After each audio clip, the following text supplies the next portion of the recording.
Rapat Dewan Gubernur Bank Indonesia pada tanggal 22 dan 23 Agustus 2022 memutuskan untuk menaikkan BI 7-day reverse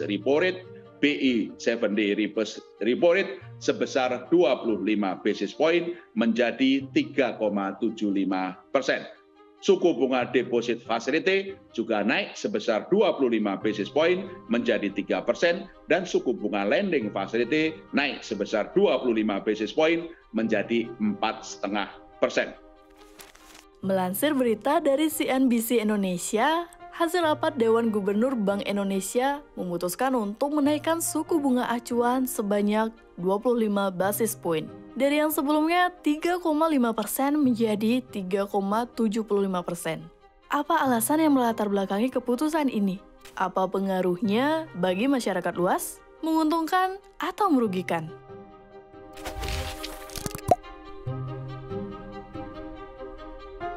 Hai semuanya, selamat datang di YouTube channel Tentang Uang. Suku bunga acuan Bank Indonesia saat ini disebut dengan Bank Indonesia 7-day reverse repo rate. Suku bunga acuan ini ditetapkan melalui rapat Dewan Gubernur Bank Indonesia setiap bulannya. Suku bunga acuan merupakan sebuah instrumen di dalam kebijakan moneter Bank Indonesia yang digunakan untuk mengendalikan jumlah uang yang beredar. Instrumen ini merupakan bentuk fungsi Bank Indonesia sebagai bank sentral di Indonesia yang memiliki peranan untuk menjaga stabilitas perekonomian dalam negeri. Fungsi suku bunga acuan antara lain, yang pertama, menjaga kestabilan inflasi. Inflasi adalah kenaikan harga barang dan jasa secara umum dan terus-menerus dalam jangka waktu yang panjang.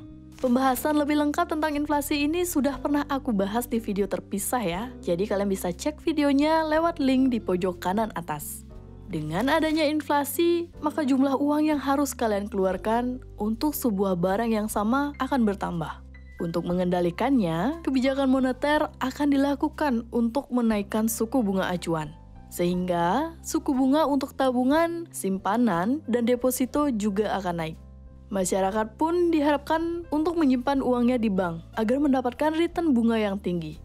Ketika uang yang beredar di pasar berkurang, permintaan akan suatu barang dan jasa juga akan ikut menurun. Dengan begitu, harga dari barang dan jasa tersebut juga akan ikut turun. Selanjutnya, untuk menjaga daya beli masyarakat. Ketika harga barang dan jasa menurun, maka daya beli masyarakat akan meningkat. Tentunya hal ini harus didukung dengan jumlah persediaan yang memadai, agar tidak terjadi kelangkaan.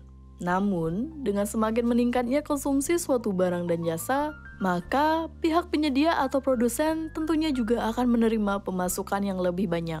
Apabila rantai ekonomi produksi, distribusi, konsumsi terjadi secara lancar, maka kestabilan ekonomi akan terjamin. Selanjutnya, untuk mendorong pertumbuhan ekonomi. Suku bunga acuan juga bisa menjadi pendorong pertumbuhan ekonomi. Kalian tentunya sudah tidak asing dengan istilah kredit usaha untuk UMKM. Dengan menurunkan suku bunga, masyarakat bisa meminjam dengan lebih leluasa untuk keperluan modal bisnisnya. Suku bunga acuan menjadi sebuah tuas pengendali aktivitas ekonomi masyarakat. Bila dibutuhkan, pemerintah bisa menaikkan suku bunga agar masyarakat lebih banyak menyimpan uangnya di bank. Atau bila pemerintah ingin masyarakat untuk lebih banyak mengambil kredit, pemerintah bisa menurunkan suku bunganya. Sebagaimana tujuan kebijakan moneter bank sentral, yaitu mengendalikan inflasi, naiknya suku bunga acuan Bank Indonesia dipengaruhi oleh angka inflasi yang tinggi. Per Juli 2022, inflasi menyentuh angka 4,94%. Bahkan ada beberapa daerah yang angka inflasinya berada di atas 5%. Hal ini tentu dapat berakibat pada naiknya harga barang kebutuhan pokok yang mana mengurangi daya beli masyarakat. Tidak memungkiri bahwa inflasi ini dipicu oleh banyak hal.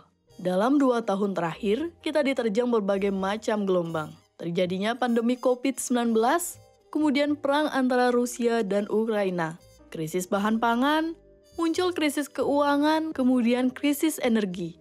Banyak hal yang terjadi membuat terhambatnya pasokan impor dan kuota ekspor yang bisa dimanfaatkan guna memenuhi kebutuhan dasar masyarakat. Dan karena hal ini terjadi di berbagai negara di dunia, maka imbas yang kita rasakan merupakan efek domino dari krisis yang skalanya lebih besar. Efek perang dan embargo negara adidaya, harga BBM di dunia saat ini mengalami kenaikan yang cukup signifikan. Dengan meningkatnya harga bahan bakar, maka biaya proses distribusi juga ikut meningkat. Hal ini kemudian memicu naiknya harga barang dan jasa. Peningkatan harga barang dan jasa bagi konsumen tentunya akan berpengaruh pada daya beli masyarakat. The Fed, Bank Sentral Amerika Serikat, adalah yang pertama kali menaikkan suku bunga acuannya. Hal ini kemudian diikuti oleh banyak negara-negara lainnya. Demi menghadapi inflasi yang tinggi, Bank Sentral negara maju juga menaikkan suku bunga, sehingga negara berkembang harus ikut menaikkan suku bunganya agar berada di atas suku bunga negara maju. Tujuannya adalah nilai tukar uang domestik tidak melemah, agar uang lebih banyak disimpan dalam kurs dalam negeri. Imbas dari naiknya suku bunga acuan ini tentunya beragam ya. Dengan return bunga tabungan yang lebih tinggi, maka lebih banyak masyarakat yang menabung di bank.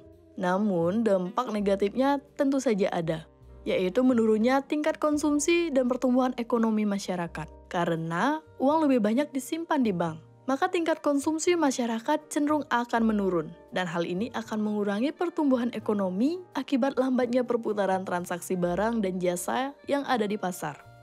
Meningkatnya suku bunga juga akan membebani pemilik kredit atau cicilan. Karena besar kemungkinan bunga yang dibebankan akan ikut naik di masa yang akan datang. Sama halnya dengan biaya KPR dan cicilan kendaraan bermotor. Karena biaya yang harus dipenuhi meningkat, maka jumlah pembiayaan KPR dan kendaraan bermotor pun akan turun.